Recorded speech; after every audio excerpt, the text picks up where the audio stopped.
এখনই আমার স্কিন পুরোপুরি প্রিপেয়ার হয়ে গেছে মেকআপের লাগিয়া। তো এখন নেক্সট স্টেপ হয়েছে গিয়া কারেক্টার যে ইউজ করতে লাগবো তার কোনো ম্যান্ডেটারি নাই।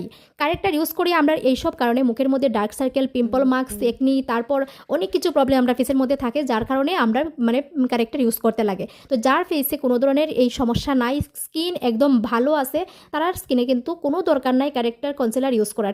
শুধু লেয়ার দেওয়ার কোনো দরকার নাই, যত পাতলা তুমি মেকআপ করবা এতই লং লাস্টিং হইব। তো যারা স্কিন একদম নিট অ্যান্ড ক্লিন আছে, কোনো ধরনের কোনো স্পট নাই, ক্লিয়ার স্কিন, তারা কিন্তু কারেক্টারের কোনো প্রয়োজন নাই।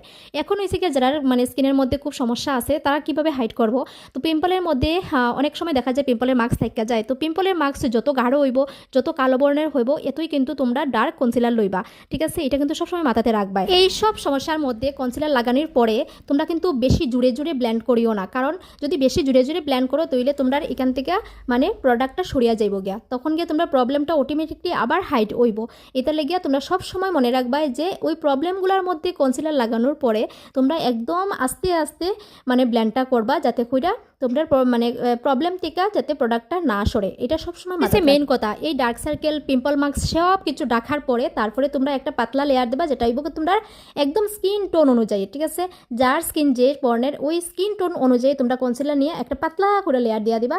যেমন আমি করতেছি, দেখো আমার স্কিন অনুযায়ী আমি একটা কনসিলার নিয়ে আনিছি, নিয়ে তারপর আমার স্কিনের সম্পূর্ণ ভালোভাবে এটা ব্লেন্ড করে নিতেছি, যাতে করে আমার পিম্পল মার্কস যাই হোক, পিগমেন্টেশন তো নাই, ঠিক আছে, তো যেগুলো প্রবলেম আছে সবগুলো যাতে দেখা যায় গিয়ে, এটা লাগে আমি এগুলা খুবই সফট হাতে ব্লেন্ড করে নিতেছি। তো চলো এখন তোমাদের একটা টেকনিক শেয়ার করি। টেকনিকটা হয়েছে গিয়া, তো অনেক সময় দেখা যায় যে আমরা কাজল কো, লিপস্টিক কো, কনসিলার প্যালেট কো একদম মানে শুকাইয়া শক্ত হইয়া থাকে। তো ওই শক্ত হইয়া থাকার থেকে এইগুলাতে নর্মাল কীভাবে আমরা করবো, এই নর্মাল পদ্ধতিতে আনারই একটা টেকনিক তোমাদের শেয়ার করি।